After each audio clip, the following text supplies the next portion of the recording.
Hi Taurus, how are you? Welcome to Tarot Queen. This is your monthly love tarot reading, monthly love tarot predictions for the month of December. Your energies, your partner energies and your relationship energies. Let's see आपके लिए monthly love tarot reading है, monthly love tarot predictions है।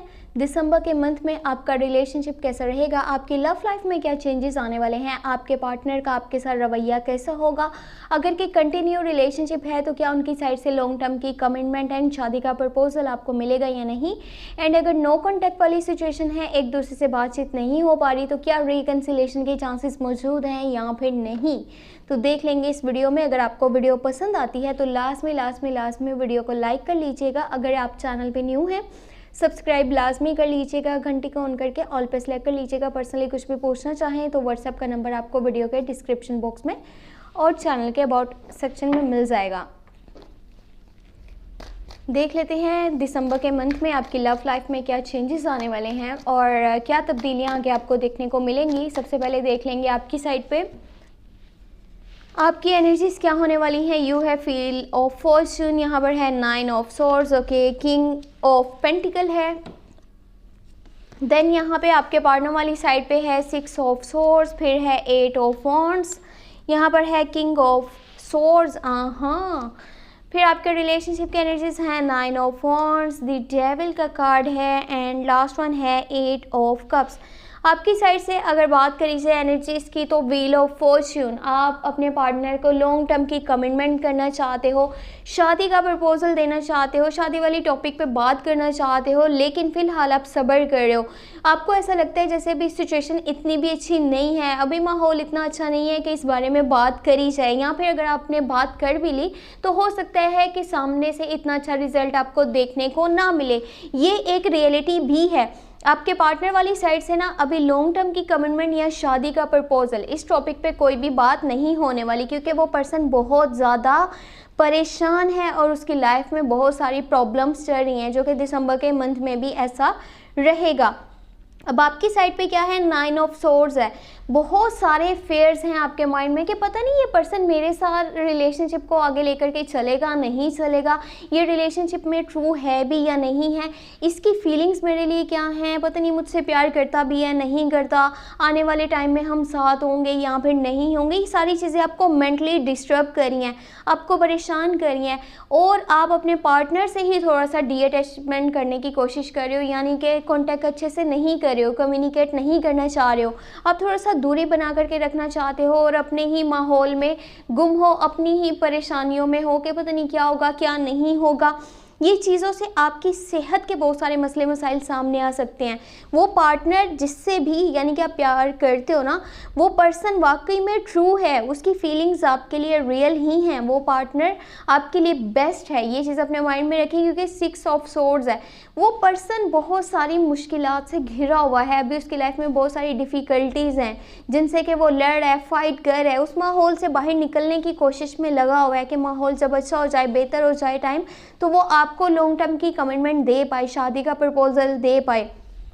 अब जहां आप एक तरफ थोड़ा सा पीछे हटने की कोशिश करोगे, वहीं पे आपके पार्टनर आगे होकर के स्टेप लेना स्टार्ट कर देंगे। 8 ऑफ वॉन्ड्स का कार्ड है, उनकी तरफ से आपको बार बार कॉन्टैक्ट यानी कि नज़र आएगा। वो अपनी तरफ से message, calls and social media के ज़रिए चाहे आपसे कॉन्टैक्ट करना चाहें, आप पे नज़र रखेंगे कि आपकी लाइफ में चल क्या रहा है, हो क्या रहा है, आप कर क्या रहे हो, आपकी सेहत कैसी, सब कुछ वो जानना चाहेंगे। लेकिन फिर भी थोड़ा सा उनका रवैया आपके साथ ना एटीट्यूडिक सा हो सकता है, ये उनके रवैये में रूडनेस हो सकती है, अपने वो हर जगह पे ओपिनियन देना चाहेंगे, जजमेंट पास करना चाहेंगे, अपनी बात को मनवाना चाहेंगे कि देखो ये काम ऐसे नहीं ऐसे करो, इस स्टेप को ना हम इस टाइम पे लेंगे, अभी टाइम सही नहीं है। ये सारी चीज़ें आपको स्ट्रक करी हैं, परेशान करी हैं, जबकि रियलिटी यहाँ पे ये है कि द डेविल की एनर्जीज हैं रिलेशनशिप का जो फ्यूचर है उसमें, तो यहाँ पे एनर्जी सही नहीं है, अभी टाइम सही नहीं है, नेगेटिविटी है आप दोनों के आसपास, या जैसे किसी ने कुछ करवा दिया होता है कि ये पर्सन हमेशा दुखी रहे, परेशान रहे, किसी की बुरी नज़र है,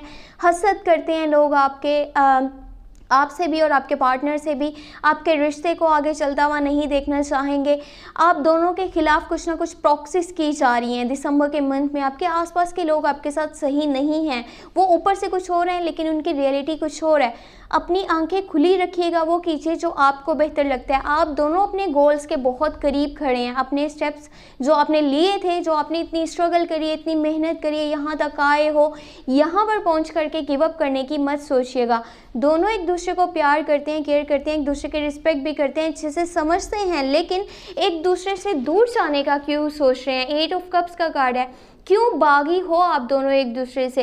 ये जो माहौल में आपको नेगेटिविटी नज़र आ रही है, इसका मतलब ये नहीं है कि अपने पार्टनर को छोड़ दिया जाए, उस पर्सन को ही छोड़ दिया जाए जिसको आप इतना पसंद करते हो, जिसके साथ आप आने वाली लाइफ गुजारने के बारे में सोच रहे हो, कोई न्यू स्टेप्स लेना चाहते हो, न्यू जर्नी स्टार्ट करना चाहते हो।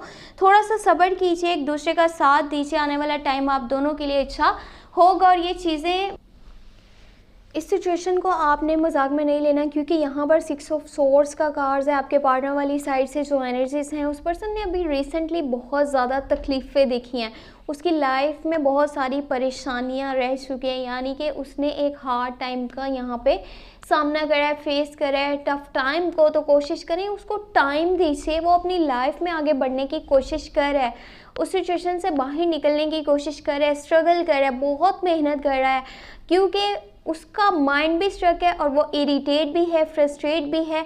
हो सकता है कि वो आपसे क्या किसी से भी बातचीत करने के मूड में नहीं हो, लेकिन फिर भी जब उसको ये एहसास होता है कि आप नाराज़ हो, आप थोड़ा सा दूरी बना करके रखने के मूड में हो, आप बातचीत नहीं करना चाहते, देन उनका माइंड आपकी तरफ जाता है और वो आपसे कॉन्टेक्ट करना चाहते हैं। चाहे वो जैसे भी कॉन्टेक्ट करें, उनकी लाइफ में जितने मर्जी इश्यूज़ चल रहे हों, तो इन चीज़ों की वजह से जस्ट आप अगर ये कहते हैं कि वो पर्सन मुझसे प्यार ही नहीं करता, तो मैं क्यों इस रिलेशनशिप में आगे मज़ीद चलूँ, मुझे फिर परवाह नहीं है, मैं भी पीछे हट जाता हूँ। ये चीज़ें ना आपको डी अटैचमेंट में लेकर के आ जाएंगी। डी अटैचमेंट वाली सिचुएशन बन सकती है, no contact and no communication. लेकिन अगर ये होगा भी ना, अगर डी अटैचमेंट वाली सिचुएशन होती भी है, तो ये टेम्परेरी सा होगा। आप दोनों में ये चीज़ हमेशा के लिए नहीं होगी। आप दोनों का बाद में रिकन्सिलेशन हो जाएगा, क्योंकि यहाँ पर यही एनर्जीज़ हैं। बाकी एक दूसरे को सपोर्ट करने की ज़रूरत है, एक दूसरे की बात को समझने की ज़रूरत है, हर जगह पे अपना एटीट्यूड दिखाना, क्योंकि अगर आप एटीट्यूड रखते हैं ना, तो फिर आपको रिलेशनशिप की ज़रूरत नहीं है। अगर आप रिलेशनशिप अपनी लाइफ में रखना चाहते हैं, फिर अपना एटीट्यूड ख़त्म कर दीजिए, इन चीज़ों को थोड़ा सा इग्नोर कीजिए। वरना रिश्ते में जो है ज़रूरी बात यही है कि एक दूसरे को समझा जाए, एक दूसरे की कदर करी जाए, एक दूसरे की केयर करी जाए, ना कि हमेशा एक दूसरे के ऊपर बात करी जाए कि आप तो मेरे साथ सही से चलते नहीं हो, आप मुझे प्यार नहीं शो करते, आप मेरे लिए कोई स्टेप नहीं लेते, आप मुझे लॉन्ग टर्म की कमिटमेंट नहीं दे रहे, शादी का प्रपोजल नहीं दे रहे, पता नहीं आप आगे चल कर के क्या करोगे क्या नहीं करोगे। तो ये चीज़ें एक दूसरे से आपको दूर कर देंगी, इस बात को अपने माइंड में रख लीजिएगा। बाकी अगर आपको वीडियो पसंद आई है तो लास्ट में वीडियो को लाइक कर लीजिएगा। चैनल पे अगर कि आप न्यू है सब्सक्राइब कर लीजिएगा, घंटी को ऑन करके ऑल पे सेलेक्ट कर लीजिएगा। पर्सनली कुछ भी पूछना चाहें, चाहे वो लव लाइफ के बारे में है, आपके करियर के बारे में है, आप मुझे व्हाट्सएप पे मैसेज कर सकते हैं या फिर आप मुझे ईमेल भी कर सकते हैं। व्हाट्सएप का नंबर और ईमेल आपको वीडियो के डिस्क्रिप्शन बॉक्स में और चैनल के अबाउट सेक्शन में मिल जाएंगे। अपना बहुत बहुत बहुत सारा ख्याल रखिएगा। Thank you so much, take care, bye bye.